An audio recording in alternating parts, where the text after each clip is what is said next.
Sección A. Didáctica de la catequesis. Capítulo 10. Metodología de la catequesis. Señala el directorio que, la metodología de la catequesis tiene por objeto unitario la educación de la fe. Cuando se entra en este campo no debe olvidarse que, en la escuela de Jesús Maestro, el catequista une estrechamente su acción de persona responsable con la acción misteriosa de la gracia de Dios. La transmisión del Evangelio por medio de la Iglesia es, ante todo y siempre, obra del Espíritu Santo y tiene en la revelación el fundamento y la norma básica.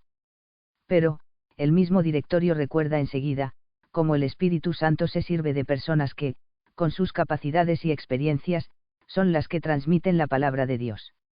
Y de ese quehacer brota una serie de cuestiones ampliamente tratadas en la historia de la catequesis, como son las fuentes, los métodos, el acto catequético, etc. En este capítulo se analizan algunas cuestiones metodológicas, el concepto de método, técnica y actividad, la relación método-contenido, los métodos o vías inductiva y deductiva, la actividad y creatividad, la memoria, el lenguaje y los lenguajes, el grupo, los medios de comunicación social. 1. Concepto de método, técnica y actividad de enseñanza y aprendizaje. Etimológicamente, método significa el camino que se recorre para alcanzar un fin determinado, es lo opuesto a la acción casual, dispersiva o desordenada.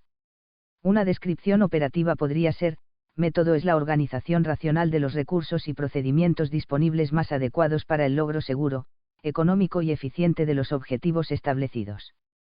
En este sentido se habla de métodos o maneras de estudiar, de dirigir una asamblea, de administrar una empresa, etc. En cada caso, el método escogido es el medio empleado para lograr el fin en cuestión. Trasladando este concepto general al campo de la enseñanza-aprendizaje en el que se mueve la catequesis, podemos definir el método didáctico como la organización racional de los recursos y procedimientos disponibles más adecuados con el propósito de encaminar el aprendizaje de los catequizandos hacia los resultados previstos y deseados. Desglosando esta descripción encontramos una serie de factores que, en justa proporción, deben configurar todo método educativo: los objetivos y finalidades a conseguir, el contenido u objeto de enseñanza-aprendizaje, el sujeto del aprendizaje, las técnicas y los recursos convenientes y disponibles, los procedimientos más adecuados a las circunstancias del aprendizaje, la programación o planeamiento de todos los elementos que intervienen, etc. Junto a estos elementos, la figura fundamental es el catequista, el cual, tras cuidadosa valoración de estos factores, debe elaborarlos y ordenarlos de manera que orienten la enseñanza. Cada educador, partiendo de criterios claros sobre el sujeto, el contenido y los objetivos que se pretenden, y con unas normas metodológicas adecuadas, puede y debe organizar su propio método, empeñando su saber, experiencia e iniciativa. Para ello, las ciencias pedagógicas, y especialmente la didáctica, analizan las etapas esenciales del proceso de enseñanza-aprendizaje, y suministran, para cada fase, criterios, modos de emplear los recursos, procedimientos, técnicas, a las que se debe recurrir cuando se organiza el método. No existe un método único, y el dicho popular de que, cada maestrillo tiene su librillo, se puede aplicar aquí perfectamente: existe una pluralidad de métodos. Esto no significa que la estructura del método sea algo arbitrario ni supeditado al capricho del educador, debe subordinarse a las leyes de la lógica, a las cualidades y capacidades del educando y, especialmente, a los objetivos a conseguir y a los contenidos que se quieren transmitir. Situado así el tema, se pueden distinguir los siguientes elementos o componentes del método didáctico. 1. Los recursos o instrumentos de trabajo, son los medios materiales de que se dispone: catecismos, libros de texto y de consulta, guías de estudio, fichas de actividades, medios audiovisuales, pizarra, etc. Educador y educando utilizan estos recursos para llevar a cabo las diversas actividades de enseñanza y aprendizaje. 2. Las actividades, son la manera activa y ordenada de llevar a término el método didáctico. Un método o una secuencia metodológica determinada comporta siempre un conjunto de actividades secuenciadas y estructuradas. 3. Las técnicas, son maneras racionales, y que la experiencia demuestra que son eficaces, de conducir una o más fases del proceso de enseñanza-aprendizaje. Son muchas y variadas. Las técnicas son como el soporte de las actividades. En algunas ocasiones las técnicas se denominan métodos, como en el llamado método del caso, o la mesa redonda, etc. Las diversas actividades y sus respectivas técnicas tienen su propia naturaleza, finalidad específica, momento oportuno y modo de realizarse, que conviene conocer, ya que aseguran una mayor eficacia en el trabajo docente y hacen más fácil la participación de los educandos en la propia tarea de aprendizaje. También será bueno recordar que la aplicación de las técnicas exige, por parte del docente, el conocimiento y dominio de sus leyes, y cierto entrenamiento para poder usarlas en el momento oportuno y conseguir con ellas los objetivos prefijados. No se puede perder de vista que las técnicas son medios que están en función de unos fines, los objetivos que deseamos alcanzar. 2. Originalidad de la metodología catequética. Al afrontar de una forma global la didáctica de la catequesis, conviene tener en cuenta que todos los métodos, actividades y técnicas educativas se pueden aplicar también a la catequesis. Esto se debe a la convicción de que la catequesis, entendida como educación en la fe, es una acción esencialmente educativa y que, por tanto, son válidos aquellos medios que sirven para alcanzar una educación eficaz. La catequesis se mueve dentro del amplio campo de la pedagogía y de las ciencias de la educación en general. Como sucede con otras materias, la catequesis extrae de esas ciencias los métodos, actividades y técnicas que utiliza. La Iglesia no ha dejado a lo largo de su historia de utilizar, y en tantas ocasiones de crear, todo aquello que pudiera ser eficaz para su misión evangelizadora. Es cosa normal adaptar, en beneficio de la educación en la fe, las técnicas perfeccionadas y comprobadas de la educación en general. Y antes había escrito el Papa, desde la enseñanza oral de los apóstoles a las cartas que circulaban entre las iglesias y hasta los medios más modernos, la catequesis no ha cesado de buscar los métodos y los medios más apropiados a su misión, con la participación activa de las comunidades, bajo impulso de los pastores. Este esfuerzo debe continuar. Pero no se debe olvidar que la pedagogía de la fe tiene una originalidad irrenunciable, que le viene de su papel evangelizador. Por eso, es importante tener en cuenta en todo momento la originalidad fundamental de la fe. Cuando se habla de pedagogía de la fe, no se trata de transmitir un saber humano, aun el más elevado, se trata de comunicar en su integridad la revelación de Dios. Al adoptar principios provenientes de otras ciencias se impone, en la pedagogía de la fe, señalar condiciones, como hacen también las demás ciencias con los principios provenientes de otros campos, y quizá la más radical y última condición sea esta: en catequesis, una técnica tiene valor en la medida en que se pone al servicio de la fe que se ha de transmitir y educar, en caso contrario, no vale. No puede pensarse que con ello la catequesis cercena, limita o desvirtúa los medios que la pedagogía ofrece a los demás saberes. Esta visión negativa es falsa, pues los medios adquieren precisamente su más hondo significado cuanto están al servicio de la fe. 3. Relación contenido-método en la catequesis. El directorio recuerda que el principio de la fidelidad a Dios y fidelidad al hombre lleva a evitar toda contraposición, toda separación artificial, e incluso una presunta neutralidad entre el método y el contenido. Por el contrario, es preciso afirmar su necesaria correlación e interacción. Aquí, cuando se habla de método, se incluyen también las diversas técnicas que lo configuran. No puede haber contraposición entre el método y las verdades de fe, porque el método debe estar al servicio del contenido, al servicio de la revelación y de la conversión. Pero tampoco se puede olvidar que el contenido de la catequesis no es indiferente a cualquier método, sino que exige una metodología que tenga en cuenta la naturaleza de su mensaje, de sus fuentes y lenguajes, que se adapte a las circunstancias concretas de las comunidades y personas a las que va dirigido. No hay duda de que el fin debe orientar el método y, de alguna manera, el mismo contenido, pues en función de la finalidad pretendida, se aplicarán unos u otros métodos, y se seleccionará determinado contenido.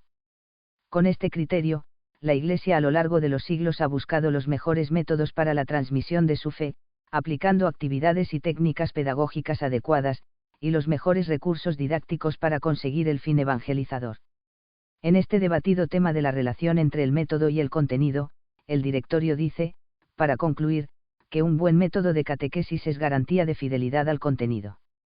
4 métodos o vías deductiva e inductiva. Al tratar el aprendizaje de la fe se hicieron referencias a los procedimientos inductivo y deductivo, como se aplican aquellos conceptos a la metodología de la catequesis.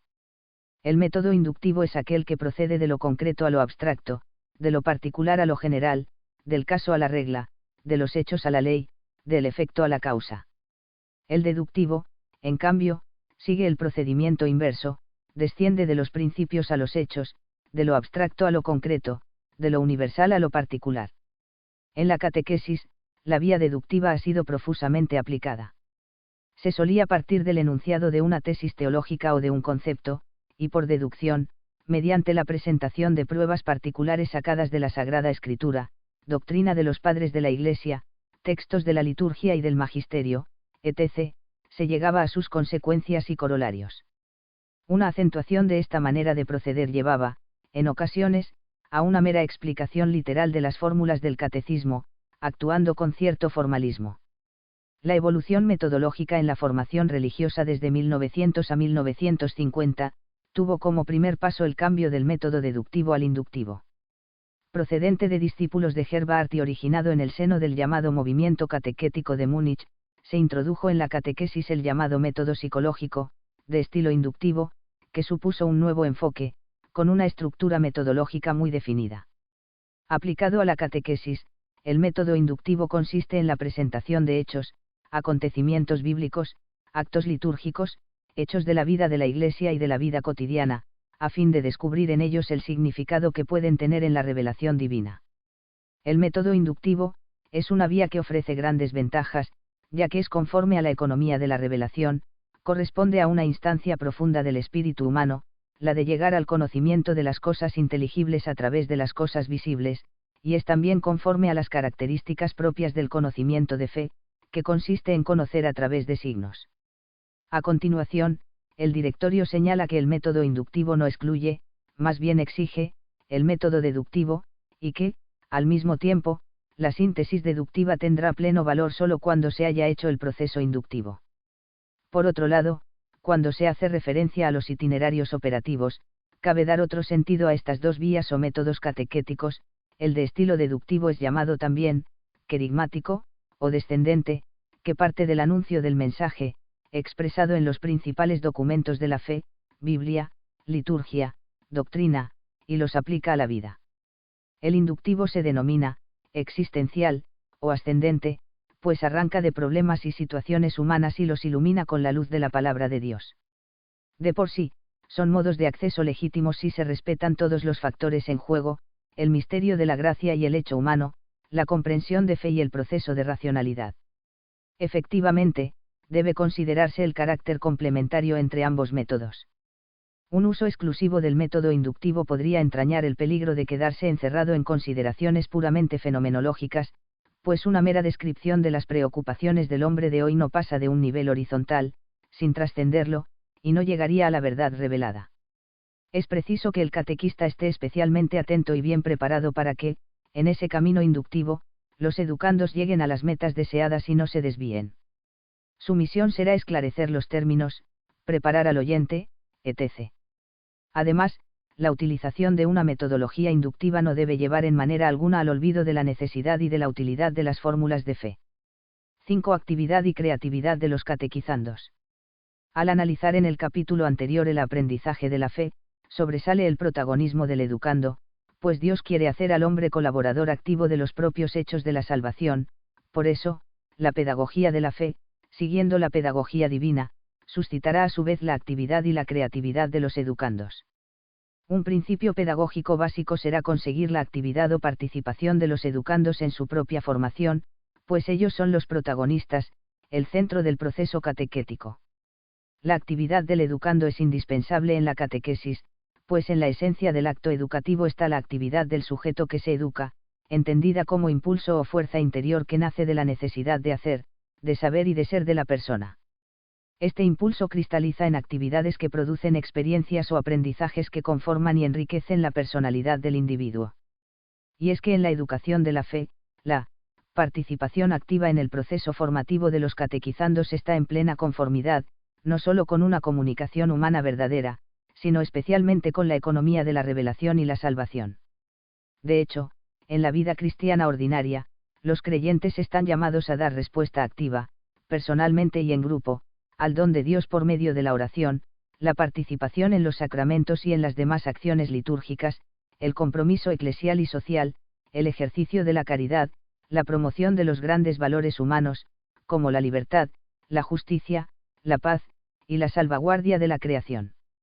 La unión de la doctrina con la vida exige de los catequizandos el compromiso de ejercitarse en la actividad de la fe, de la esperanza y de la caridad, en la adquisición de la capacidad y la rectitud de juicio, en el fortalecimiento de su decisión, es decir, de vivir las virtudes teologales y morales que manifiestan el ejercicio de la fe cristiana.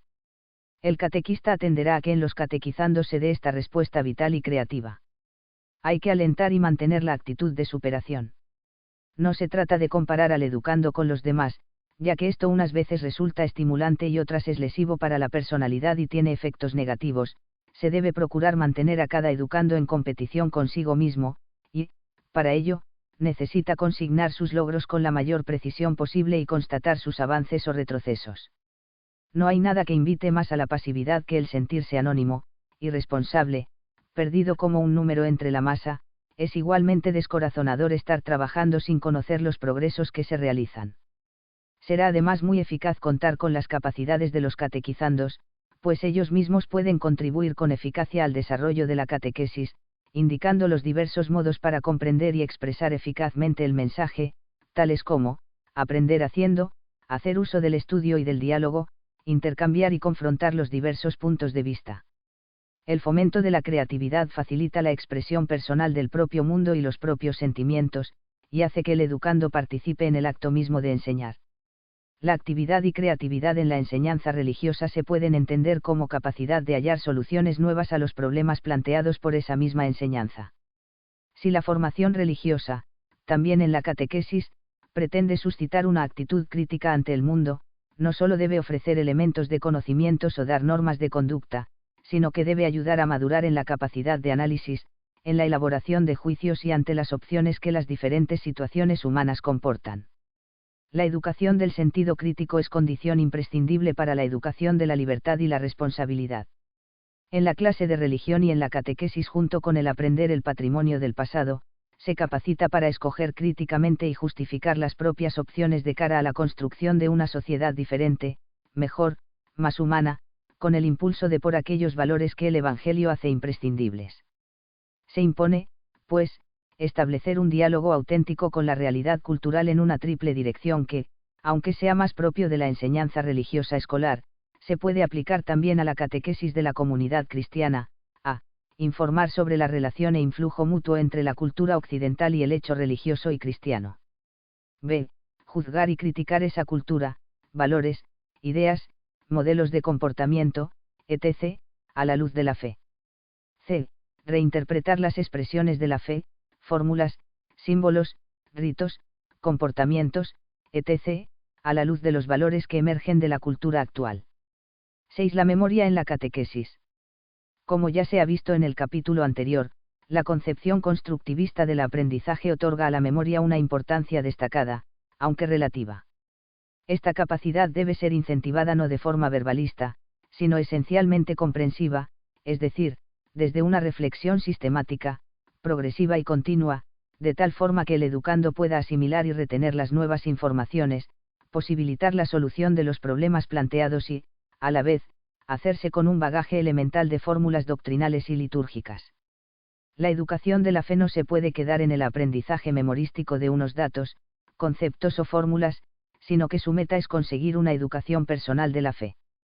Pero, dado que los contenidos del mensaje cristiano son un conjunto claro y preciso de verdades, es evidente la gran utilidad de retener en la memoria datos, conceptos y fórmulas, pues, las fórmulas permiten expresar cuidadosamente los pensamientos del espíritu, son aptas para exponer rectamente la fe y, aprendidas de memoria, favorecen una retención estable de la verdad. Por último, posibilitan que los fieles tengan una forma común de hablar. No se puede olvidar que, la catequesis está vinculada a la memoria de la Iglesia que mantiene viva entre los cristianos la presencia del Señor, de forma que el ejercicio de la memoria es un elemento constitutivo de la pedagogía de la fe, desde los comienzos del cristianismo. Se han producido abusos, centrando a veces la catequesis excesivamente en la memoria. El mismo Juan Pablo II habla de que el método de aprendizaje de memoria de las principales verdades puede prestarse a una asimilación insuficiente, a veces casi nula, reduciéndose todo el saber a fórmulas que se repiten sin haber calado en ellas. Pero la reacción al llamado memorismo quizá ha ido más lejos de lo debido, llevando, como dice el Papa, a la supresión casi total, definitiva, por desgracia, según algunos, de la memorización en la catequesis. Es preciso recuperar en la catequesis ese aprendizaje de memoria, pues, estas flores, por así decir, de la fe y de la piedad no brotan en los espacios desérticos de una catequesis sin memoria.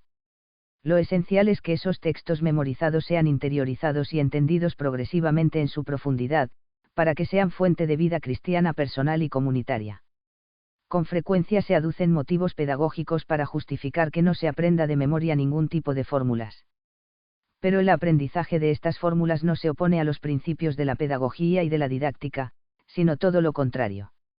La moderna pedagogía tiende a dirigir el aprendizaje de manera que el educando llegue a alcanzar, de modo personal, una síntesis de conocimientos, de forma que, ordinariamente, las fórmulas se proponen y se explican cuando la enseñanza o la investigación llega a una síntesis.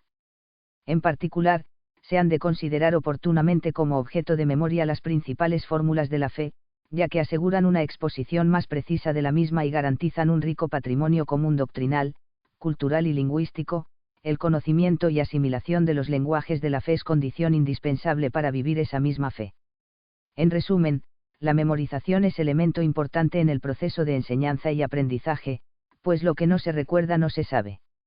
Para evitar los efectos negativos de una memorización puramente mecánica, su ejercicio debe integrarse con las otras funciones del aprendizaje, como son sobre todo la reflexión, penetrar en el por qué, y el cómo, de cualquier cuestión, los momentos de diálogo y de silencio, el lenguaje oral y el trabajo escrito.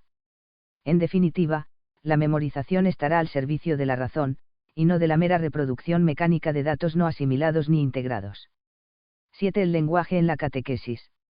La catequesis es un acto de comunicación vital de la Iglesia, pues transmite a los hombres la buena nueva de Jesucristo y los introduce en la vida cristiana, es un acto de comunicación de la fe eclesial. En este proceso, el lenguaje ocupa un lugar muy importante, que exige valorar dos conceptos fundamentales, el carácter propio del lenguaje catequético y la adaptación del lenguaje al destinatario.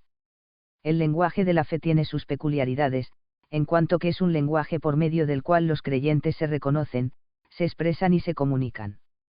Es competencia de la catequesis introducir al creyente en este lenguaje o lenguajes propios de la fe, como son el lenguaje bíblico, litúrgico, testimonial, doctrinal, etc., de forma que haya entre los cristianos un lenguaje común de la fe. La catequesis tiene necesidad de un lenguaje fijo, acuñado, formulado. La adhesión de la fe no termina en las fórmulas mismas de la fe. Hay una distinción y tensión insuprimible entre la realidad revelada y cualquier lenguaje en que ésta pueda hablarnos. Pero la revelación no puede aislarse del lenguaje en que originalmente se expresó e interpretarse desde cualquier lenguaje a mano, sin asegurarse de su coherencia con el lenguaje de los orígenes y con el de su genuina actualización en la tradición abierta y mantenida por ellos. Desde los inicios del cristianismo, existen relatos, doxologías, confesiones de fe acuñados en fórmulas fijas, que se transmiten por medio de la predicación, la enseñanza o la liturgia, de forma que el lenguaje es algo más profundo que una mera envoltura exterior, pues no se puede aislar el Evangelio de su lenguaje. En este sentido ha de tenerse en cuenta que ser cristiano es, entre otras cosas, insertarse en la fe del pueblo de Dios que se transmite de generación en generación, y que, la comunidad de fe implica esencialmente comunidad en el lenguaje, al menos en un mínimo de lenguaje que guarde la comunidad en la fe. Conviene recordar ahora lo que se señalaba en el apartado anterior, al hablar de la memoria en la catequesis, los así llamados documentos de la fe, que contienen las concreciones y fijaciones del lenguaje de la fe, tienen un importante papel en la catequesis. Pues se trata de actualizar la tradición viva que representan esos documentos, que han de proyectar su luz sobre la experiencia humana a la que dan sentido e interpelan. De ahí que, no hay que oponer una catequesis que arranque de la vida a una catequesis tradicional, doctrinal y sistemática. La auténtica catequesis es siempre una iniciación ordenada y sistemática a la revelación que Dios mismo ha hecho al hombre, en Jesucristo, revelación conservada en la memoria profunda de la Iglesia y en las Sagradas Escrituras y comunicada constantemente, mediante una traditio viva y activa, de generación en generación. Pero esta revelación no está aislada de la vida ni yuxtapuesta artificialmente a ella. Se refiere al sentido último de la existencia y la ilumina, ya para inspirarla, ya para juzgarla, a la luz del Evangelio.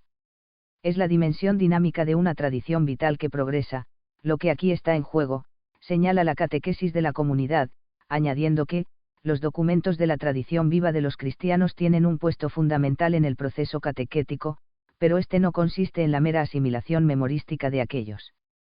La segunda cuestión que se ha planteado es la adaptación del lenguaje al destinatario.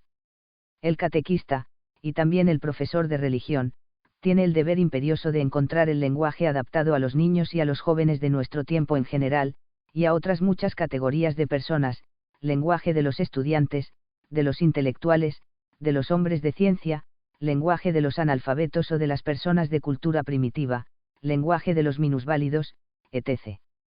Igualmente todos los educadores de la fe, es preciso que utilicen un lenguaje básico común, respetuoso con el ritmo y las situaciones de los educandos y con su grado de sensibilidad religiosa. Se ha de evitar una polarización entre, un lenguaje sacralizado que presuponga unos conocimientos religiosos, de los que la mayoría de los niños y adolescentes tal vez carecen.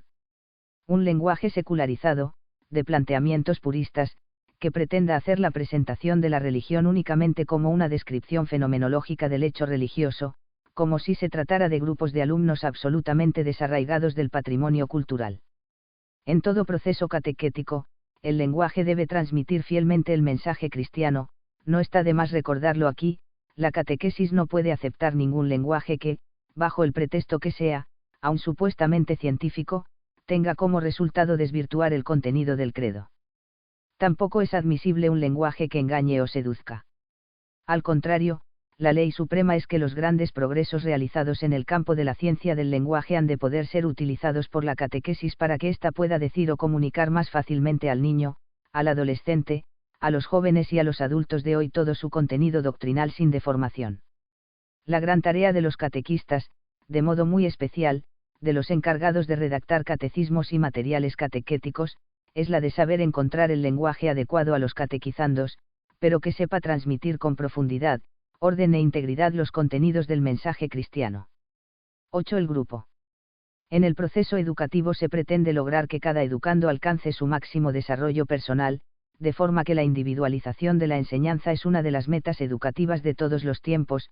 Hay que adaptar la enseñanza a las posibilidades y necesidades de cada uno. En la individualización metodológica se proponen a los educandos objetivos adaptados a sus necesidades personales y actividades que, además de estar en la línea de sus intereses, respeten el ritmo y el modo de actuación personal. Es indudable que el trabajo individualizado facilita considerablemente la reflexión y las tareas concretas. Por otra parte, el hecho de que deba potenciarse el trabajo personal e individualizado no significa que deba eliminarse el trabajo colectivo o grupal. Conviene darse cuenta de que, el grupo tiene una función importante en los procesos de desarrollo de la persona. Esto vale también para la catequesis, en la de los pequeños porque favorece una buena socialización, en la de los jóvenes para quienes el grupo es casi una necesidad vital en la formación de su personalidad, y en la de los adultos porque promueve un estilo de diálogo, de cooperación y de corresponsabilidad cristiana. El directorio señala además cómo el catequista que participa en la vida del grupo advierte y valora su dinámica, reconoce y ejerce como su cometido primario y específico el de ser, en nombre de la Iglesia, testigo del Evangelio, procurando comunicar a los demás los frutos de su fe madura y alentar con inteligencia la búsqueda común.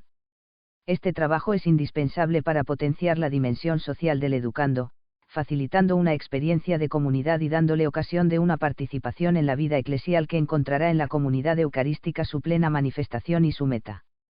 En la clase de religión y en la catequesis los trabajos en pequeño y gran grupo deben ocupar un lugar relevante, pues ofrecen amplias posibilidades de participación efectiva de todos y favorecen el debate y el intercambio de ideas y puntos de vista. En ocasiones, los grupos se pueden organizar como equipos estables repartiendo las diversas funciones entre sus miembros, de modo que cada uno se responsabilice de una parte del trabajo.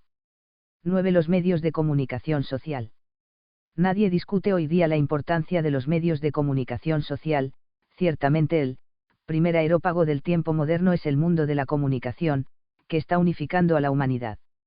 Estos medios tienen, entre otros efectos, el de poder atribuir a los hechos, instituciones e ideas de que hablan, el carácter de realidad y de actualidad en la mente de los receptores y, al contrario, tienen capacidad para disminuir en la opinión pública la importancia de las cosas que silencian.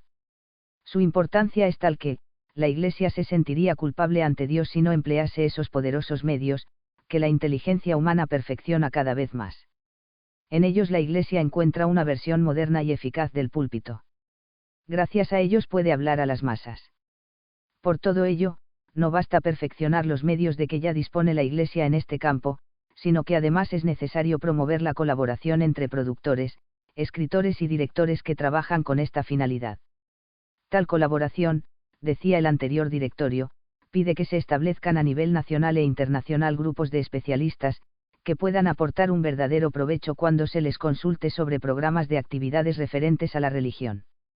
Por otro lado, es una gran labor de la catequesis mostrar el Evangelio como horizonte de verdad, de responsabilidad y de inspiración a los profesionales de estos medios.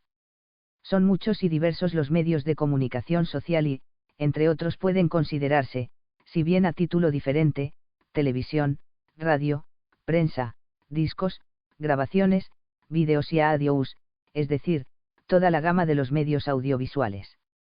Cada medio realiza su propio servicio y cada uno exige un uso específico, en cada uno se han de respetar sus exigencias y valorar su importancia. En la metodología catequética la utilización de los medios audiovisuales es muy valiosa, pero no ha de verse como la panacea que resuelve todos los problemas. Se ha comprendido que son medios que se deben utilizar dentro del proceso de programación, y que están en función de los fines a conseguir. La misma consideración ha de hacerse respecto a las nuevas tecnologías de la información, derivadas del ordenador. Inicialmente pueden recibirse con excesivo optimismo, pero resulta clara la necesidad de integrar esos nuevos medios en el currículo escolar y en el conjunto de la programación de la catequesis. Se plantean dos tareas con respecto a los medios audiovisuales, su elaboración y su correcta utilización. En relación con la elaboración de estos medios, es preciso fomentar la ayuda recíproca entre las iglesias particulares, a fin de subvenir a los altos costos de compra y uso de los materiales. Y respecto a su utilización correcta se exige de los catequistas un serio esfuerzo de conocimiento, de competencia y de actualización cualificada, sabiendo integrar el mensaje en la nueva cultura creada por la comunicación moderna. 10. La fidelidad a Dios y la fidelidad al hombre. En la base de cuanto se ha tratado en este capítulo está presente uno de los grandes principios catequéticos, que Josep Colom formuló y que luego ha pasado a los documentos magisterials: hay que mantener en la catequesis, la fidelidad a Dios y la fidelidad al hombre. La fidelidad al hombre exige del catequista respetar el ritmo personal de cada educando en el proceso de maduración de su fe. Se entiende que la fe es un don que se recibe, como una semilla, que debe ir creciendo progresivamente. En el caso de un cristiano, se crece a través de un proceso de conversión permanente, de volver constantemente a Dios. El catequizando debe conocer y hacer propios paulatinamente los contenidos de la fe cristiana, asomándose poco a poco a las profundidades del misterio insondable de Dios. De ahí que la gran tarea del catequista es adecuar a las condiciones de los alumnos los objetivos, los contenidos y los materiales didácticos que se le ofrecen. Y la fidelidad a Dios, además de venir exigida por el contenido de la revelación, se concreta en que el educador en la fe debe imitar a Dios, que se revela a los hombres con sencillez. Dios se sirve de lo cotidiano, de lo normal. Al catequista le corresponde acompañar a los catequizandos en ese itinerario, haciendo descubrir a Dios, que se esconde tras los acontecimientos más vulgares. La catequesis, si es fiel a la pedagogía divina, será siempre sencilla y asequible. La complejidad de la educación exige hoy una cuidadosa preparación en campos muy diversos. La preparación de los educadores en la fe será necesariamente distinta, diversa es la que debe tener un profesor de religión y la que debe tener un catequista parroquial o unos padres de familia. En el primer caso, una verdadera preparación profesional en esa área concreta. Sin embargo, en todos los casos ha de tenerse en cuenta este principio: Dios se revela a los hombres con sencillez, y con esa misma actitud divina hay que actuar al transmitir la fe cristiana a los educandos.